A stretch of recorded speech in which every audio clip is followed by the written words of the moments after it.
Hey, welcome back to Me Being Cheap. Tonight we're going to deal with the dreaded junk drawer. I know everybody's got one.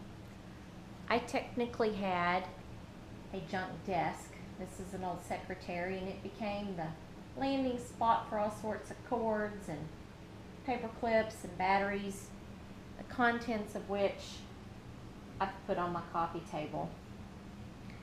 So I tend to accumulate batteries of all sizes. I mean, there's some here.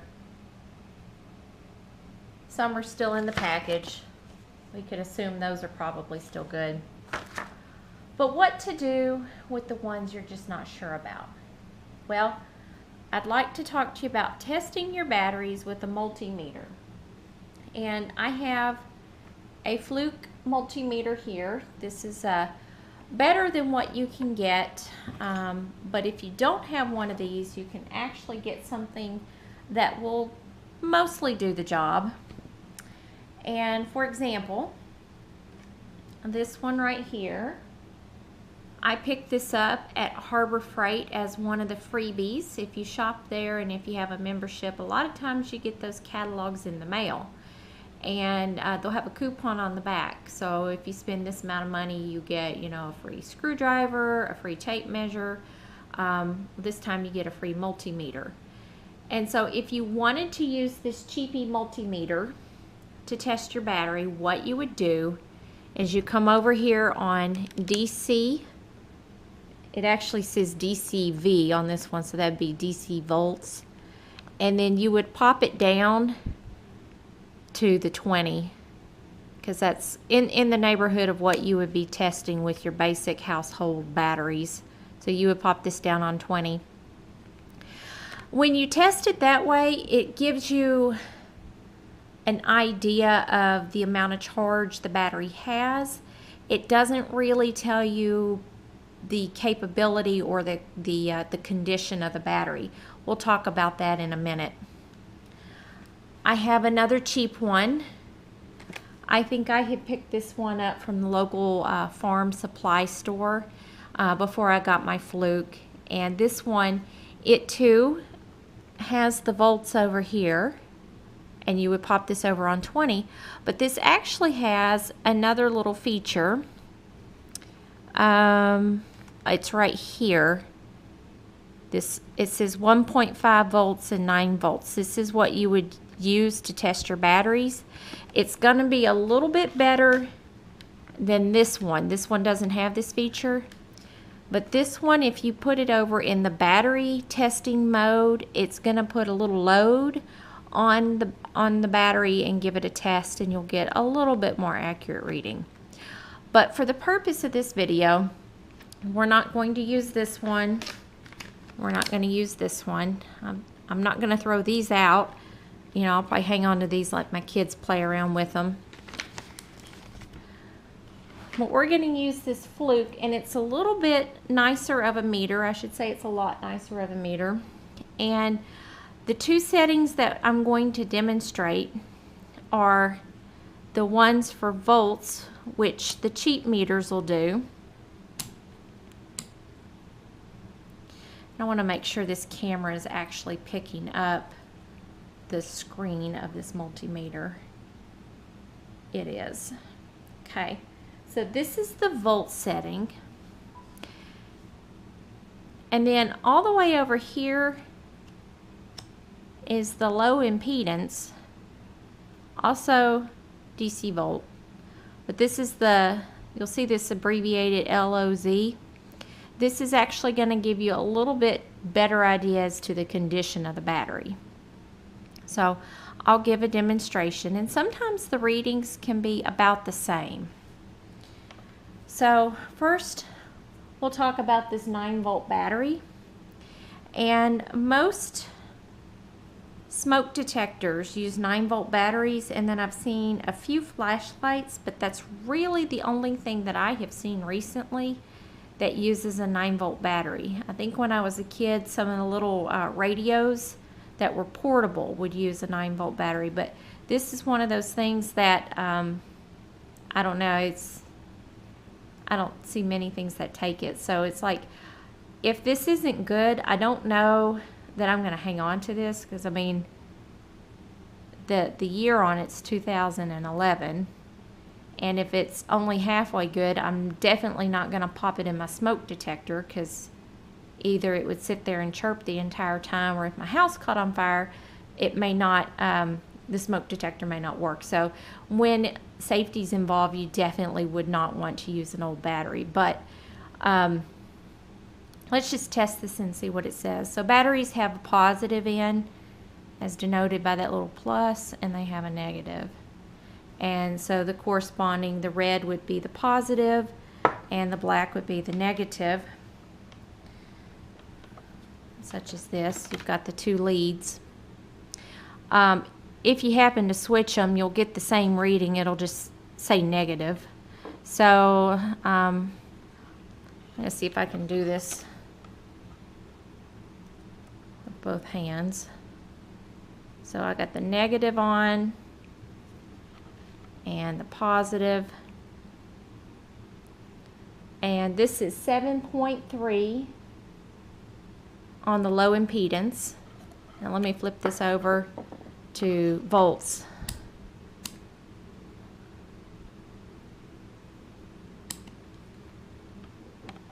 All right. Hook up the negative and the positive, and we're at 7.44. So before we were at 7.3, and this is 7.45. So this is definitely not a full 9 volts. I wouldn't use it for anything safety-wise. This may still be good for the kids to play around with scientific experiments. I don't see any discharge, any leaking or corrosion. I do have this little light that you can clip onto a hat that takes a 9-volt battery, so I could test this and see if this still works for this purpose. Just pop this in here, such as that. There's a little switch. The red light works. I don't need a red light for anything. I'm not flying in any small airplanes. That's about the only thing you use that for. It preserves your nighttime vision, by the way, if you didn't know. But this white light doesn't appear to work. I probably will not hang on to this little device because I really don't need a red light for anything. So I will put this in the electronic recycling, but I may hang on to this battery. The kids may want to use it for some of their scientific experiments. Let's see if I can pop this out. All right.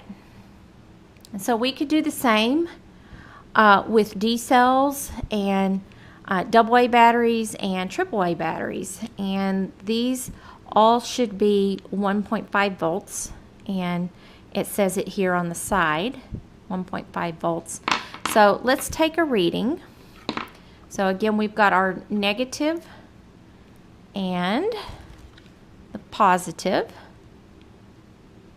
And this is 1.32 on the volt setting. Let's flip it over to the low impedance.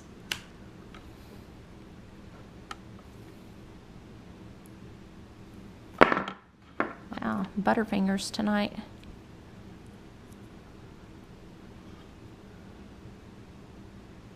And 1.3. So, you know, they say not to mix and match batteries. I don't know if I'd keep this one or not. I have two mag lights. That's the only thing that I have here at the house that takes D-cell batteries. And I usually replace them all at the same time. So I'm probably not going to hang on to this. And as far as these smaller batteries, the AAA and the AA, they go in remotes. And then they also go in little handheld game consoles. And by and large, we use the rechargeable one, so I'm not quite sure why we have so many of these other ones scattered about, but we'll take a look and see how these read. So we're on the low impedance setting. and this is only 1.1, so I'm probably not going to hang on to that, especially because I've got the rechargeables that we use.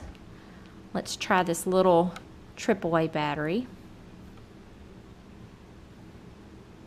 That's 1.3, so it's slightly better.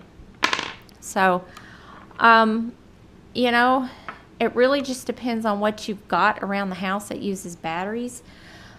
I do have these little pin flashlights that take one battery, so, you know, I could use it in here and have another little flashlight, but then again, how many little flashlights do you need? So, this is a way you can kind of work through some of this stuff and decide what you want to keep and what you want to throw out. You know, if the batteries aren't any good and if you don't have anything that uses them, it's best to put them in the battery recycling. So for example, these are C-cell batteries, and nobody uses these for anything. I haven't seen a C-cell in a long time. And when I was working, it was like a home health and hospice nursing job, some of the medical equipment actually took C-cell batteries. And you had to change them out regularly, even though they were still good batteries. So I had an accumulation of these C-cell batteries. They were used, but they were still good. However, these are quite old. I have not had that job in a long time. So these C-cell batteries, again, they're also 1.5 volt. See if I see. It says used before March of 2015. I actually had that job back in 2008, 2009, 2010. So these were used back then, but let's take a reading and see how they register.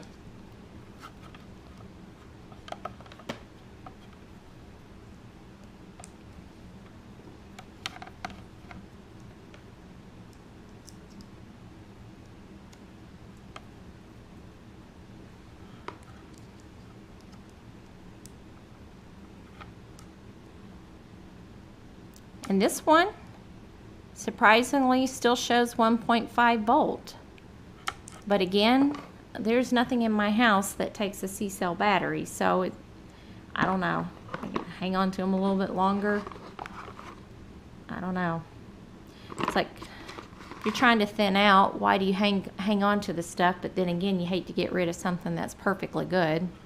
Definitely wouldn't want to throw it in the trash. I guess I could see if somebody else needs it for something. But anyhow, that's how you can thin out your random batteries in your junk drawer. I know a lot of times at my house they don't get thrown out until they've got stuff leaking out of them, but then that tends to make a mess, so it's usually best to get those cleaned up ahead of time. Well, I'll test the rest of these batteries. Thanks for watching. Hope you learned a little bit about the settings on your multimeters. Again, you can use the low impedance setting if you've got a nicer multimeter. If not, you can flip it over here just to the volts and make sure you pick the one that says DC. If you don't have a nicer Fluke multimeter, these, a lot of times you can pick these up for free at Harbor Freight. Again, you'll flip it over to the DC volt setting, put it on 20, because that's closest to what you're measuring. Honestly, I would hate to go this high on something that was cheap and free. That's kind of scary. Or if you have one that's slightly a little bit nicer, there's a battery testing section again. It will put a little bit of a load on the battery. All right, thanks for watching. Have a nice night.